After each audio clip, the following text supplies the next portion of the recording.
Habari, karibu kwenye channel yangu. Kama ni mara yako ya kwanza, na kuomba ujumuike na mimi kwa kusubscribe hii channel, tuwe pamoja, jipatie elimu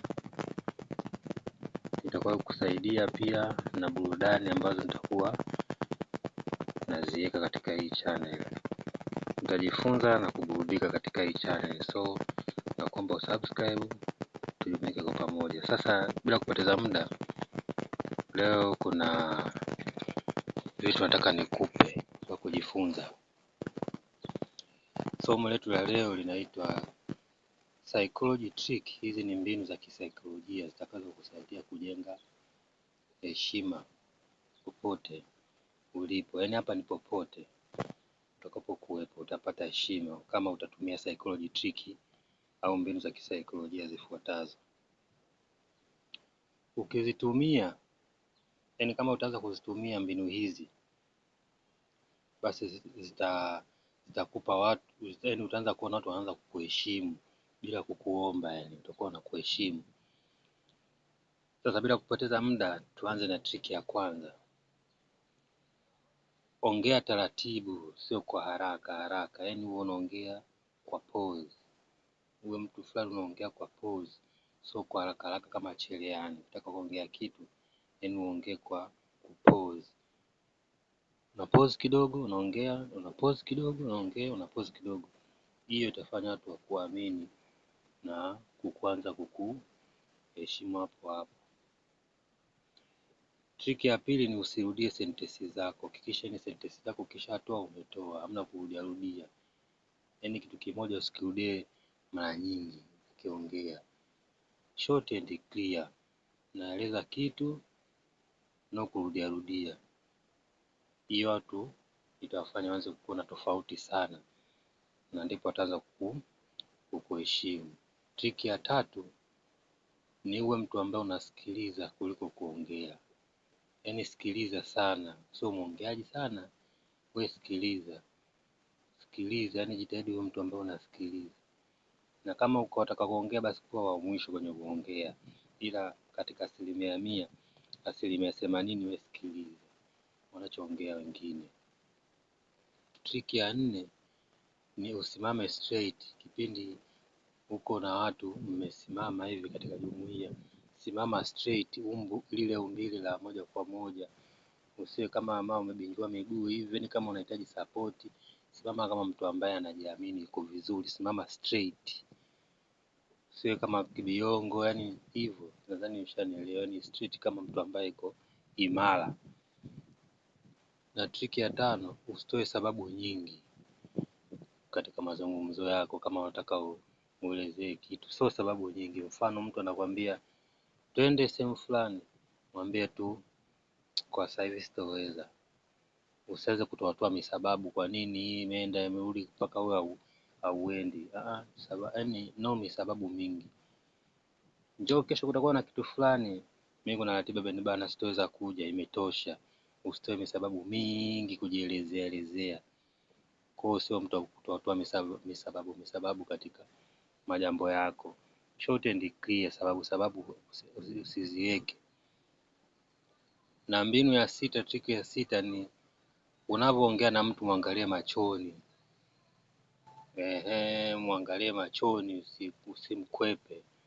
Usiweke kichwa chini, mface machoni kwake. Unamwangalia sekunde 2-3, sio unamwangalia sana, anaweza akakufikiria vibaya. Sekunde 2-3 unamwangalia afu unaangalia pembeni. Sekunde 2-3 unamwangalia afu unaangalia pembeni. Kwa hiyo huo unaangalia tu, sio ni kipindi unaongea. Na hii sasa itakufanya uonekane mwaminifu na wao wakuone na wewe ni mtu wa kuamini. Na trick ya 7 ni smile kidogo. Usio na smile sana.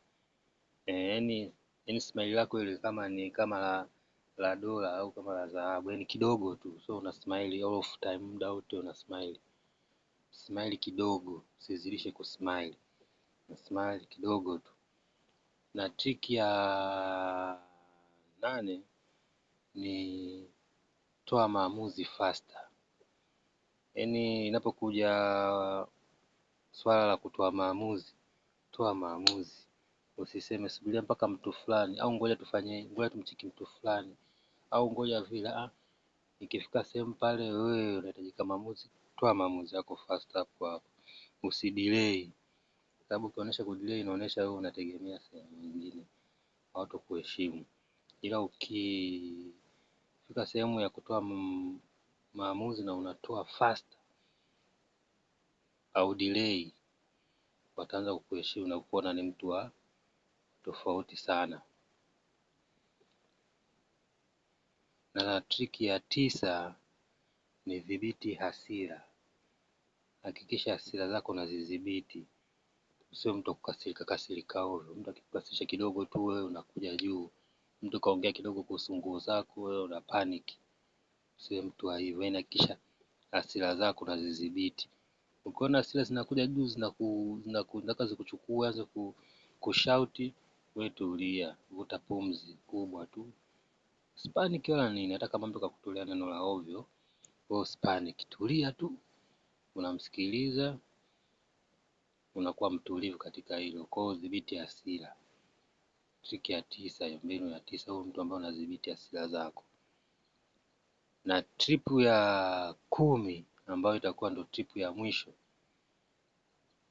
Mbinu ya mwisho, usiongee siri zako. Yaani uwe ni mtu fulani ambaye uongee majambo yako, mipango yako usiongee. Kama una jambo mwakani au miezi mitatu mbele, kaa nalo kimya, sababu watu wanataka matokeo. Yaani waoneshe tu. Kama una plani ya kuwa na ndinga au nyumba, kaa kimya, waone tu wao wenyewe una kitu. Sio mtu unaongea siri zako za mbeleni au majambo yako. Unataka kufanya jambo fulani, wewe unaongea. Hiyo haitakiwi kama unataka watu wakuheshimu. Kaa kimya kwenye majambo yako, usiongee. Kwa hizo ndio mbinu 10 ambazo ukianza kuzitumia utaanza kuona watu wanaanza kukuheshimu. So ni hayo. Kama utahitaji nitoe part 2 ya mbinu za kisaikolojia zitakazo kukusaidia kujenga heshima popote, comment neno part 2. Pia usisahau kulike, kushare na marafiki zako, ndugu, ili wote waweze kufaidika na hizi mbinu ambazo nimezitoa hapa, kwa sababu ukiwa unaheshimika, hiyo itakusaidia katika sehemu mbalimbali, hadi katika maisha yako pia. Hizi ni mbinu ambazo unaweza kuzitumia popote pale na unapata heshima popote pale. Unaweza kuzirudia zote kuanzia 1 mpaka 9, na unaweza kuziapply zote kwa pamoja. Ila anza na moja mpaka baadaye utakuta katika mfumo wako wa maisha zote zimeingia. Utakuja kuniambia mwenye matokeo yake utakayoyapata baada ya kuanza kutumia hizi triki au mbinu. Asanteni.